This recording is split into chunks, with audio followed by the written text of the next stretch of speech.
Alhamdulillahi Rabbil Alamin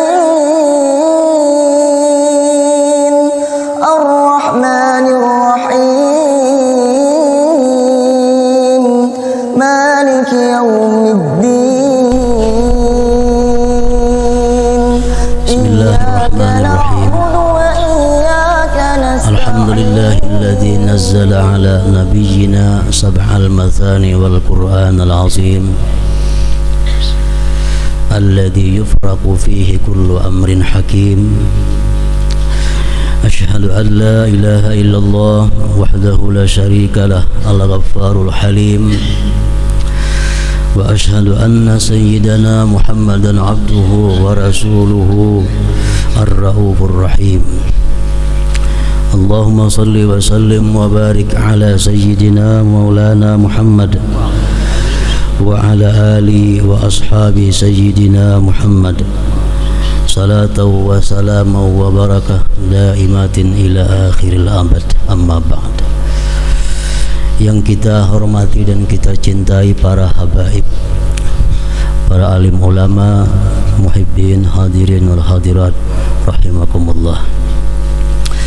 Pertama-tama selalu kita menghaturkan puji syukur kehadirat Allah Subhanahu wa taala atas berbagai macam nikmat anugerah yang diberikan kepada kita sehingga kita kembali pada malam hari ini dapat berkumpul bersama-sama. Dan tidak lupa salawat dan salam kita haturkan kepada junjungan kita Nabi besar Muhammad sallallahu alaihi wasallam, juga kepada para sahabat, keluarga, zuriat dan pengikut beliau ila yaumil qiyamah. Para muhibbin rahimakumullah, firman Allah Subhanahu wa taala di dalam kitab suci Al-Qur'an. A'udzu billahi minasyaitonir rajim. Inna anzalnahu fi lailatul qadr. Terjemahannya adalah sesungguhnya kami menurunkan Al-Qur'an itu pada malam yang agung, pada malam yang mulia atau Lailatul Qadar. Ibnu Abbas radhiyallahu anhu, salah seorang pemuka ulama mufassirin, mengatakan pada malam Qadar itu Allah Subhanahu wa taala menurunkan Al-Qur'an dari Lauhil Mahfuz sekaligus dari awal sampai akhir ke Baitul Izzah yang berada di langit pertama. Kemudian dari Baitul Izzah sampai kepada junjungan kita Nabi besar Muhammad sallallahu alaihi wasallam, Al-Qur'anul Karim diturunkan secara bertahap selama kurun waktu kurang lebih 23 tahun.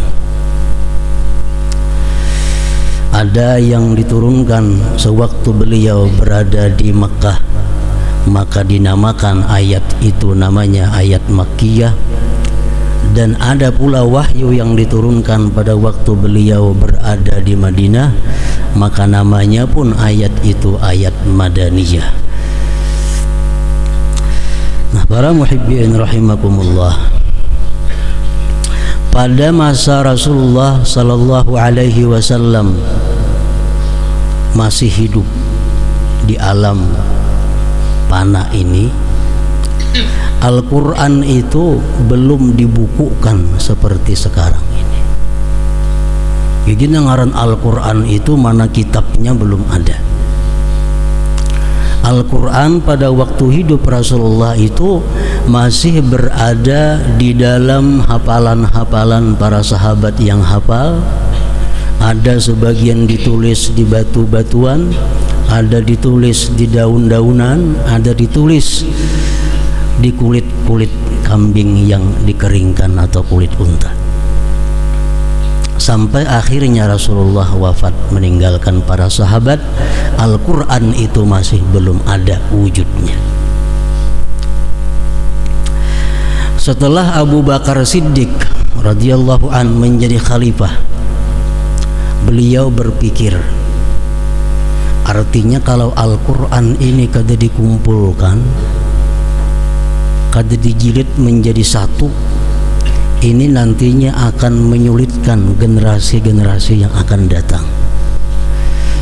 Siapa tahu nantinya yang hafal-hafal Quran itu wafat, generasi berikutnya kada hafal lagi, akhirnya Quran bisa hilang.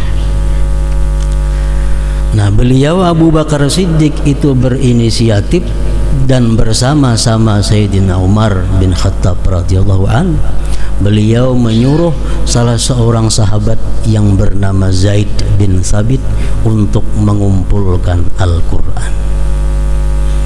Nah, jadi Zaid bin Thabit inilah orang yang pertama yang mengumpulkan Al-Quran, mencatat Al-Quran dari hafalan-hafalan yang ada di dalam dada para sahabat sampai Al-Quran yang bertebaran di daun-daunan, di batu-batuan dikumpulkan oleh Zaid bin Thabit ini menjadi satu biji Al-Quran. Para muhibbin rahimakumullah, setelah Abu Bakar ini wafat, Khalifah Umar bin Khattab yang kedua, Al-Quran masih demikian adanya.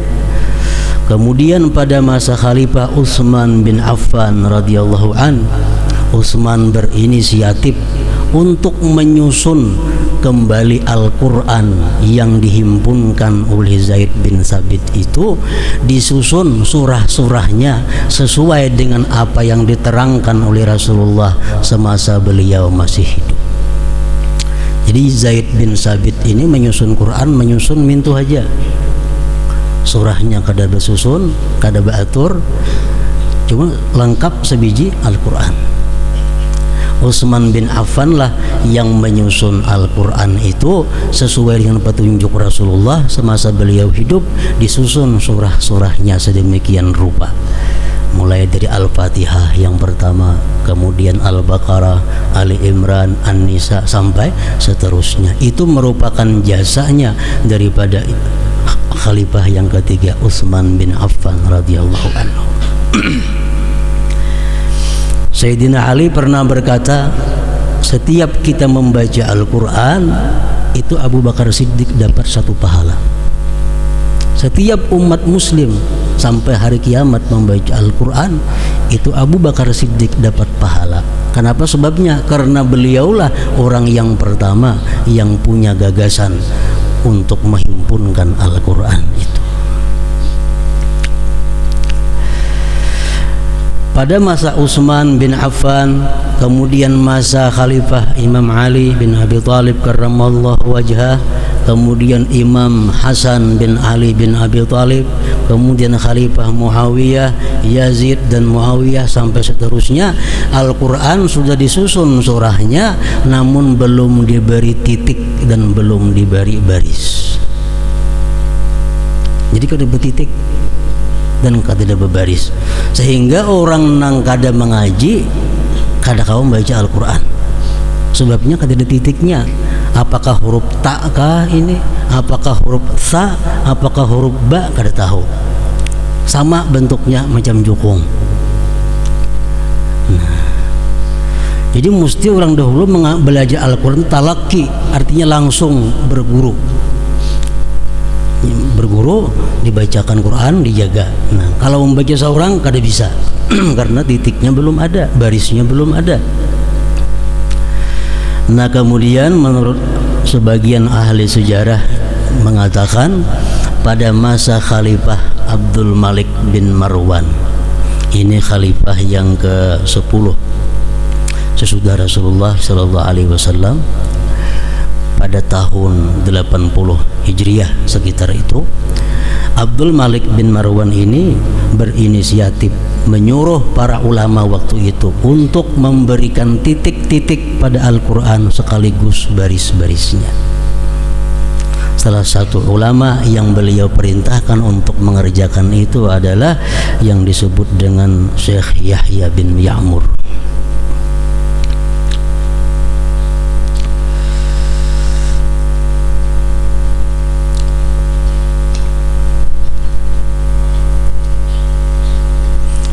Para muhibbin rahimakumullah, akhirnya Al-Quran Al-Karim sampai kepada kita dengan mudah, dengan sudah nyaman dibaca.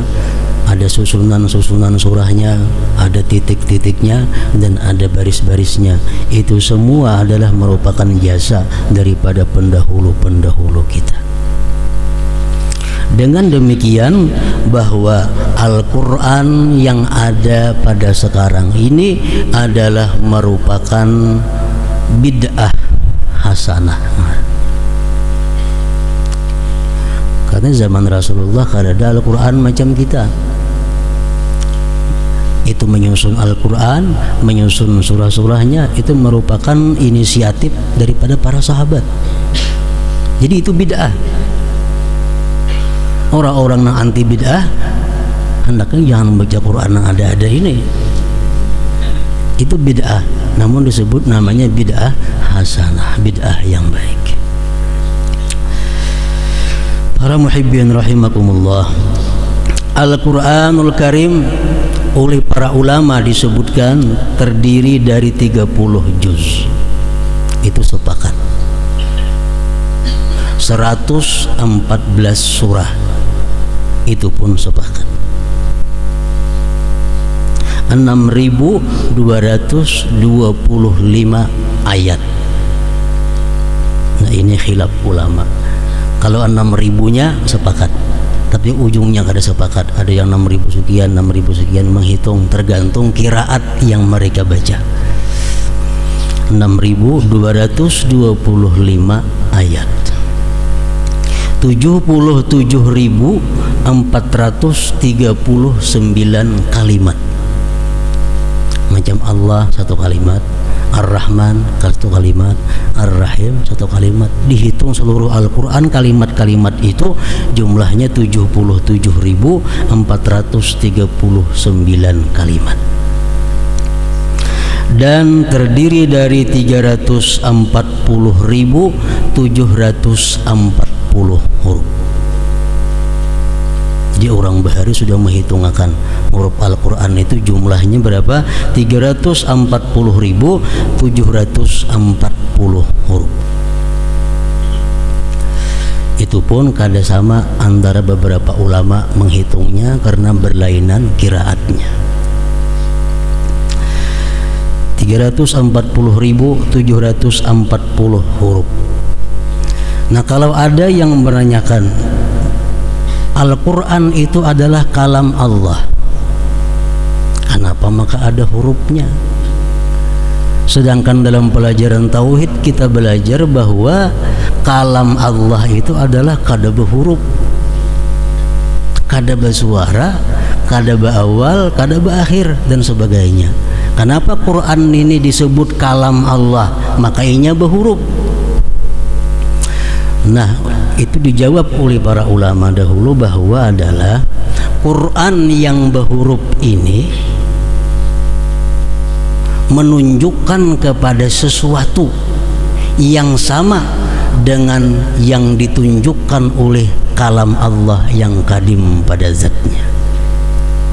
Jadi kalam Allah nang kada berhuruf, kada bersuara itu menunjukkan kepada sesuatu yang sama persis dengan yang ditunjukkan oleh Quran yang ada pada sekarang ini. Makanya Quran yang ini disebut juga kalamullah subhanahu wa ta'ala. Jadi kalam Allah subhanahu wa ta'ala yang kadim itu, yang berdiri pada zatnya itu menunjukkan kepada sesuatu. Quran yang di wadah kita ini pun menunjukkan kepada sesuatu yang sama itu. Nah, sehingga disebut Quran ini adalah kalam Allah subhanahu wa ta'ala. Para muhibbin rahimakumullah, surat yang pertama di dalam Al-Quranul Karim adalah, kita kenal semuanya sudah, surat Al-Fatihah.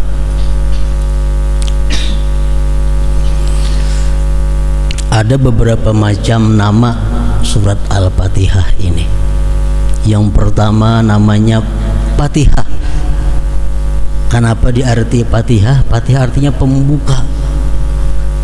Karena bila kita buka Quran, otomatis kita pertama menjumpai suratul Fatihah. Nah, Fatihah artinya pembuka, Fatihatul Kitab atau Fatihatul Quran. Yang kedua, Fatihah itu bisa dinamakan juga dengan Ummul Quran. Nah, biasa kita sebut membacakan Ummul Quran, ya pertoko rajin ada kalau marilah bersama-sama kita membacakan Ummul Quran. Nah, surat Al-Fatihah. Al-Fatihah disebut Ummul Quran, artinya ibu Al-Quran atau induk Al-Quran. Kenapa Fatihah itu disebut sebagaimana ibunya Al-Quran, induknya Al-Quran? Karena menurut para ulama, seluruh isi Al-Quran itu dari awal sampai akhir tergambar di dalam surat Al-Fatihah, sehingga disebut Fatihah itu induknya Al-Quran. Al-Quran membicarakan tentang Allah. Al-Quran membicarakan tentang puji-pujian kepada Allah. Itu terkandung di dalam Alhamdulillah. Al-Quran membicarakan makhluk. Al-Quran membicarakan langit, laut, surga, neraka, jin, manusia, binatang, secukupnya ada dalam Quran makhluk Allah. Itu tergambar dalam kalimat Rabbil Alamin, Tuhan semesta alam.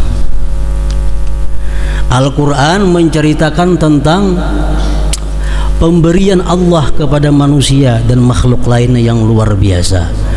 Allah memberikan ampunan, memberikan rahmat, memberikan rezeki, memberikan segala macam keperluan kita, disebutkan dalam Al-Quran. Itu terkandung di dalam Ar-Rahman Ar-Rahim. Allah Maha Pengasih, Maha Penyayang. Al-Quran membicarakan tentang kubur, tentang hari kiamat.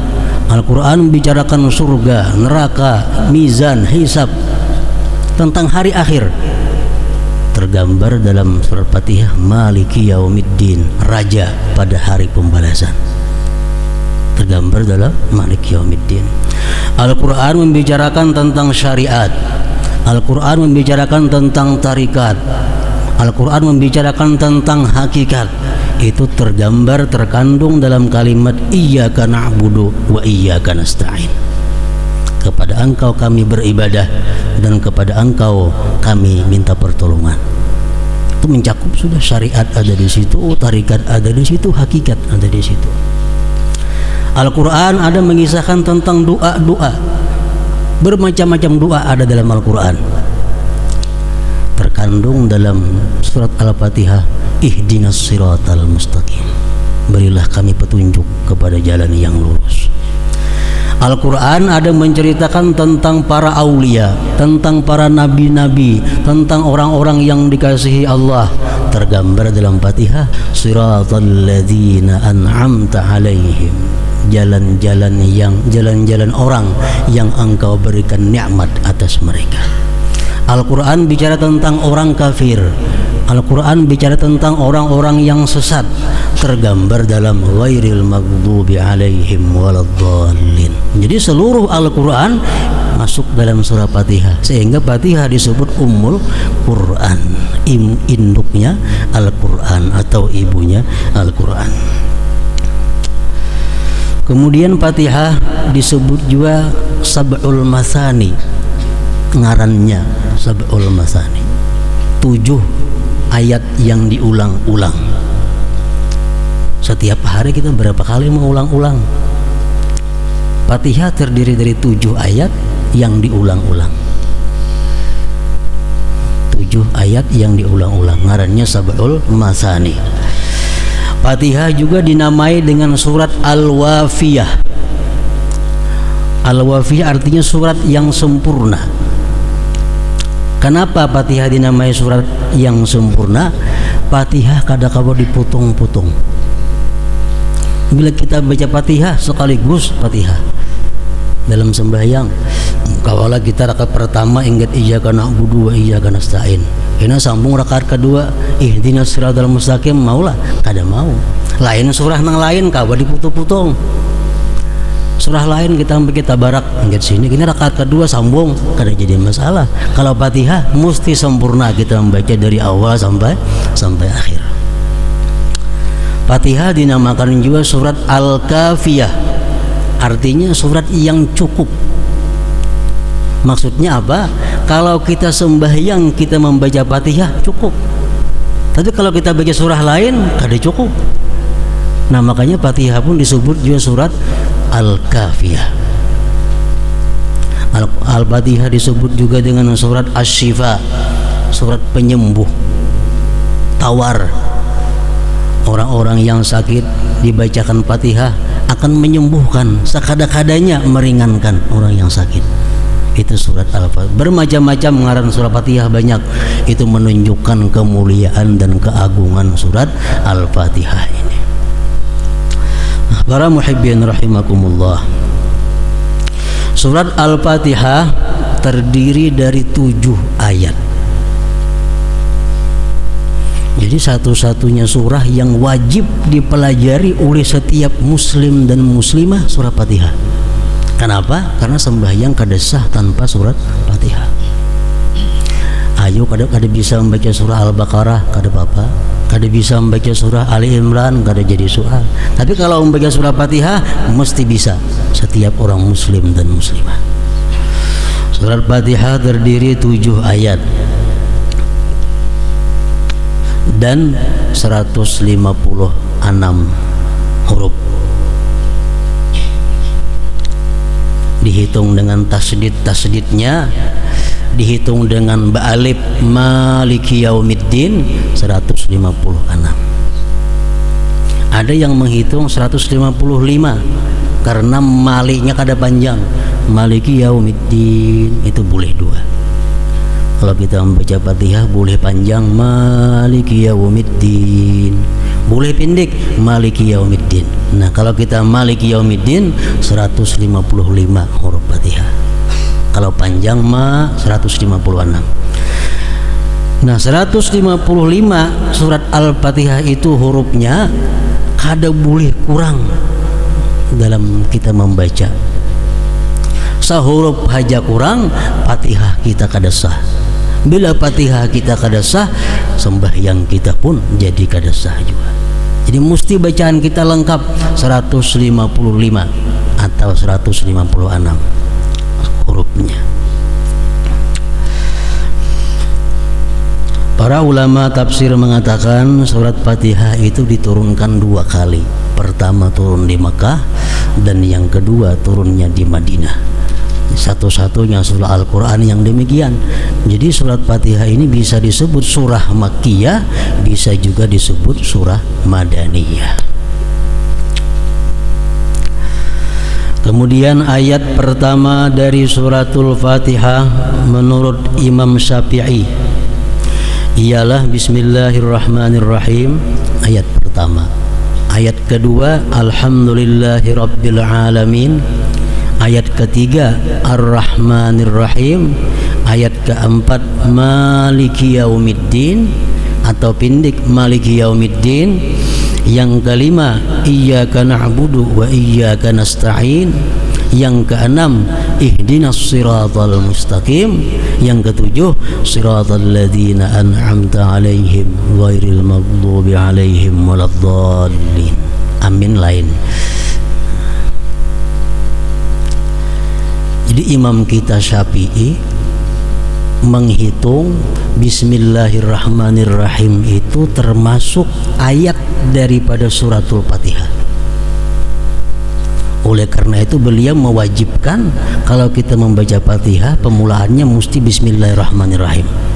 Dan kita baca benyaring bila sembahyang benyaring, baca begimit bila sembahyang gimit. Maghrib, Isya, subuh kita baca Fatihah benyaring bismillahnya, Bismillahirrahmanirrahim, sama dengan yang lainnya karena bismillah ayat daripada Fatihah. Itu imam kita Syafi'i. Adapun Imam Malik, sekedar untuk kita mengetahui, Imam Malik mengatakan bahwa Bismillahirrahmanirrahim itu bukan Al-Quran dan apalagi termasuk ayat dari surah Fatihah.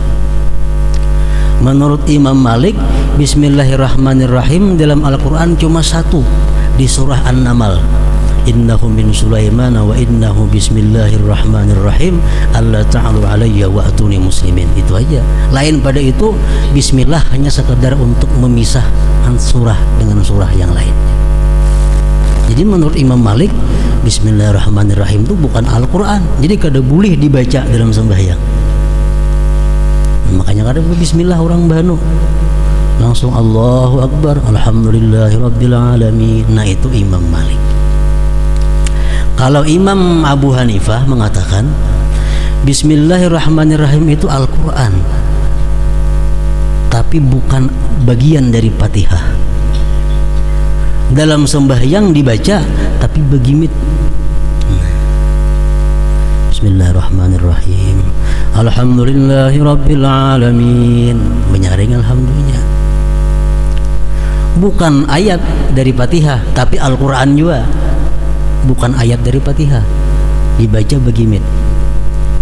Kalau mazhab Hambali mengatakan bahwa bismillahirrahmanirrahim itu ayat daripada Fatihah juga, tapi dibaca begimit. Alhamdulillah mulai menyaring. Nah, ini kalau kita keluar negeri misal, kita melihat mendengar imam macam itu, mungkin berlainan mazhab dengan mazhab kita. Nah, jadi masalah kayak apa andai kata kita mau ikut imam, nah imamnya kata bismillah.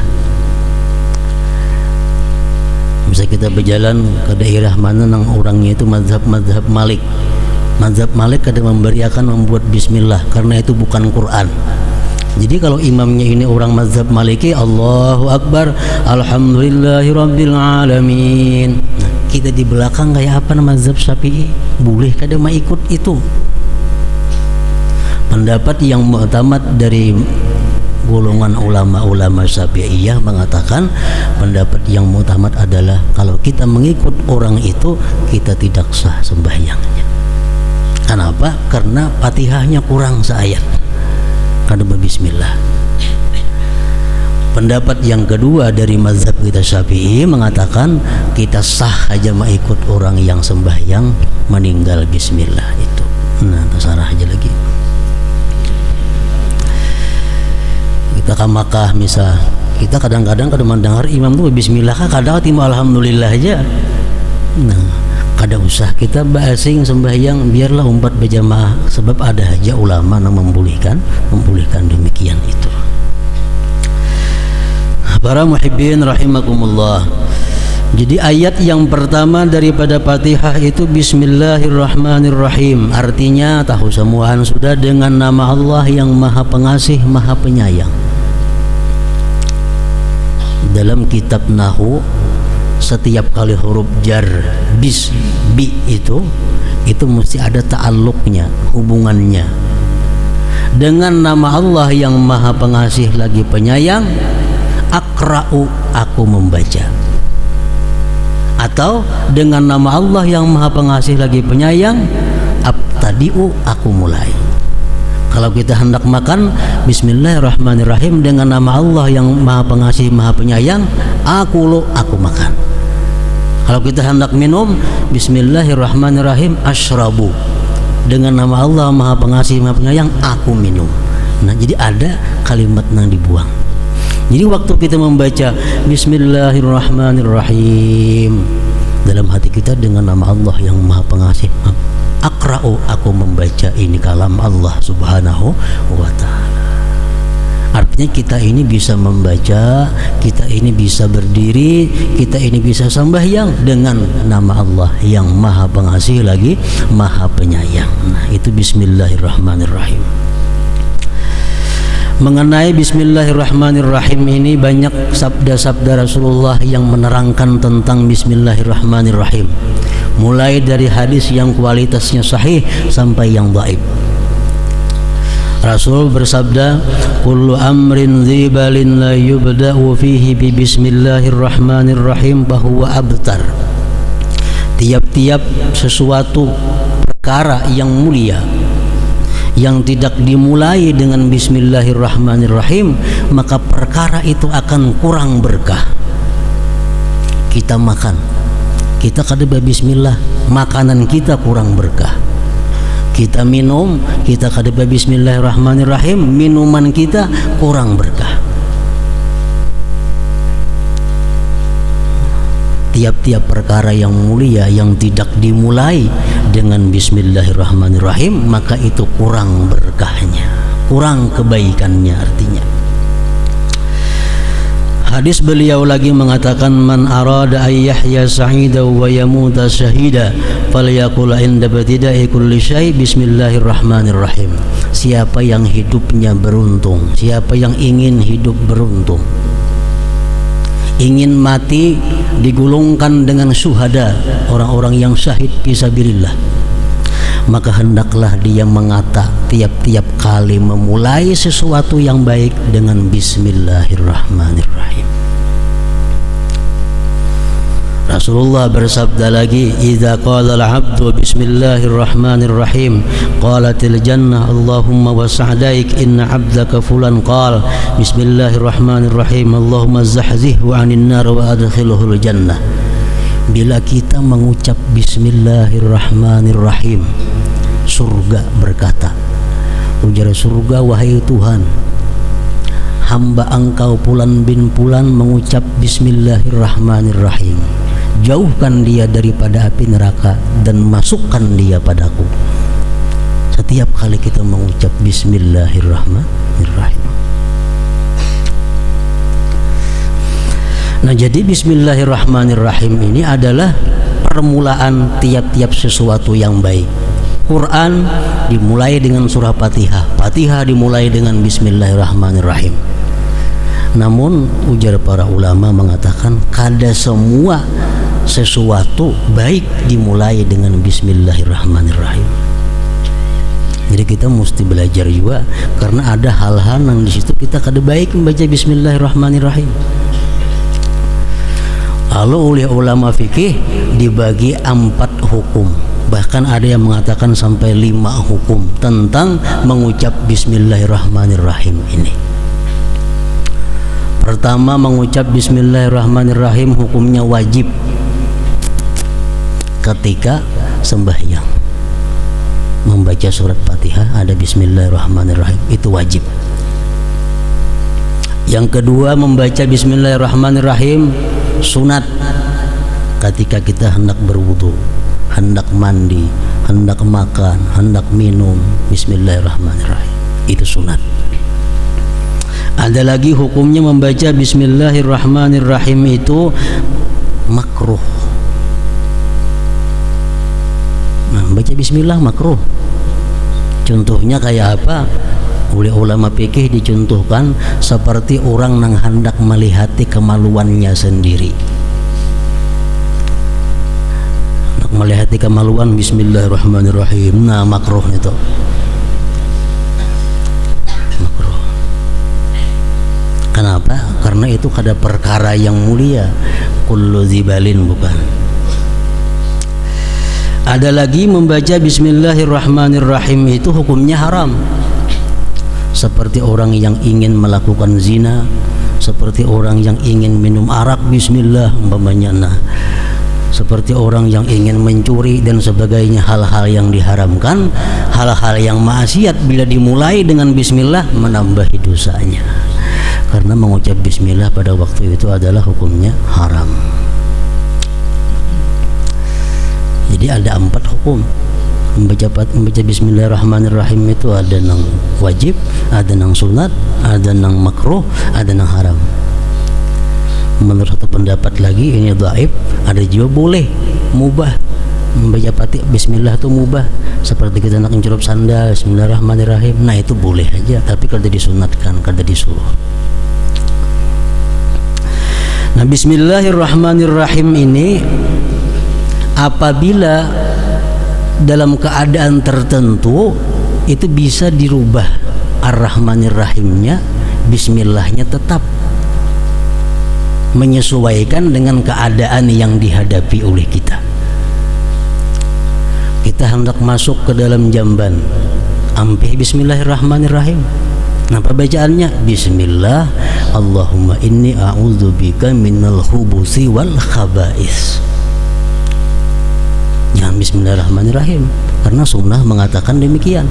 Bismillah, Allahumma inni a'udzubika, ya Allah aku berlindung dengan Engkau, minal khubuthi wal khaba'is, dari setan laki-laki dan setan-setan perempuan.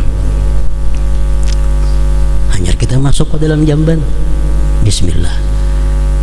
Apa gunanya kita mengucap Bismillah itu hendak masuk ke dalam jamban? Imam Ali bin Abi Thalib karramallahu wajhah mengatakan, pendinding antara syaitan jin dengan aurat kita adalah Bismillah itu. Syaitan ada laki-laki, ada syaitan bini-bini. Kalau kita masuk ke dalam jamban, kita kada Bismillah, syaitan tatawaan. Kenapa? Ini melihat jelas aurat kita. Kan dalam jamban kita membuka aurat. Kalau laki-laki, syaitan bebinian nang mehentipakan. Nah, makanya berlindung dari syaitan laki-laki dan syaitan perempuan. Nah, jadi kalau bini-bini nang masuk ke jamban, kada bacaan itu, syaitan lakiannya berkiawan lawan kawannya. Nah, jadi ujar Sayyidina Ali, pelindung antara mata-mata syaitan dengan aurat itu adalah Bismillah. Amunnya kada hafal Bismillah, sekurang-kurangnya Bismillah, hanya masuk ke dalam jamban. Jangan dalam jambannya, masih di luar jamban membaca Bismillah itu. Bismillah, Allahumma inni a'udzubika minal khubuthi wal khaba'is. Nah, dirubah sudah, jangan Bismillahirrahmanirrahim lagi. Waktu kita hendak bersetubuh, disunatkan oleh agama, dipraktikkan oleh Rasulullah, kita membaca Bismillah. Tapi jangan lagi Bismillahirrahmanirrahim. Bismillah, Allahumma jannibna syaitan wa jannibi syaitan ma razaqtana. Ini sunat kifayah. Bila laki-laki sudah membaca, nang bini biar kada apa-apa. Bila nang bini membaca, nang laki kada apa-apa, kada usah. Karena itu kalau kedua-duanya baik lagi. Cuma kada Bismillahirrahmanirrahim, Bismillahnya aja dipakai, disambung lawan keadaan doa yang cocok untuk itu. Apa gunanya orang yang hendak bersetubuh itu membaca Bismillah sampai seterusnya tadi? Hadis Rasulullah mengatakan yang ditafsirkan oleh para ulama, pertama gunanya, kalau orang bersetubuh itu membaca Bismillah sampai habis tadi, dia terhindar daripada syaitan. Karena syaitan itu kalau kita berhubungan dengan istri, syaitan itu duduk di ujung kemaluan kita. Nah, jadi andai kata itu nantinya menjadi anak, anak ini ada saham dari syaitan. Ada saham dari syaitan. Makanya anak nang kada karuan tampuh kelakuannya macam syaitan. Itu mungkin waktu itu kada membaca Bismillah, Allahumma jannibna syaitan wa jannibi syaitan ma razaqtana. Nah, pertama itu. Yang kedua, andai kata itu nantinya dijadikan oleh Allah anak, maka anak ini akan selamat daripada murtad. Anak ini akan selamat daripada kafir. Dua. Yang ketiga, andai kata itu ditakdirkan menjadi anak, maka ditulis kebajikan kepada orang tuanya itu sebilangan napas ini anak sampainya mati. Nah, berapa napas? Kekanakan sampai tua. Setiap kalinya napas, kuitannya dapat pahala. Kenapa? Karena waktu itu membaca Bismillah, Allahumma jannibna syaitan wa jannibi syaitan ma razaqtana. Yang keempat, bila kita membaca itu sampai kita mandi janabah, ditulis kebaikan. Misal kita sejam, 2 jam hanya mandi janabah, 2 jam itu ditulis sebagai kebaikan. Nah, ini untungnya orang yang mengamalkan sunnah Rasulullah Sallallahu Alaihi Wasallam. Nah, cuma jangan lagi Bismillahirrahmanirrahim bacaannya Bismillah Allahumma ila akhir sampai akhir tadi. Nah kemudian orang hendak berkendaraan, kada lagi bismillahirrahmanirrahim, cukup dengan bismillah walhamdulillah. Bismillah walhamdulillah, naik kendaraan. Setiap langkah kuda nang kita tunggang dicatat amal kebaikan untuk kita. Orang dahulu kuda, wah ini mungkin setiap gulungan ban itu kita dapat kebaikan karena kita kendaraan. Kalau kita naik kendaraan mengucap bismillah walhamdulillah, kita hendak guring, jangan bismillahirrahmanirrahim. Nabi kita mengajarkan bismikallahumma ahya wa amut, guring kita. Supaya apa? Supaya andai kata kita mati dalam guring, kita mati dalam keadaan husnul khatimah. Itu gunanya hendak guring membaca bismikallahumma ahya wa amut. Artinya apa? Akhir kalam kita dalam alam jaga ini adalah kalimat bismikallahumma ahya wa amut. Kalau kita mengamalkan itu, nantinya kita ada harapan karena akhir kalam ini, di akhir umur mengucap kalimat la ilaha illallah. Karena mulai wahyu ini sudah membiasakan hendak guring bismikallahumma ahya wa amut itu.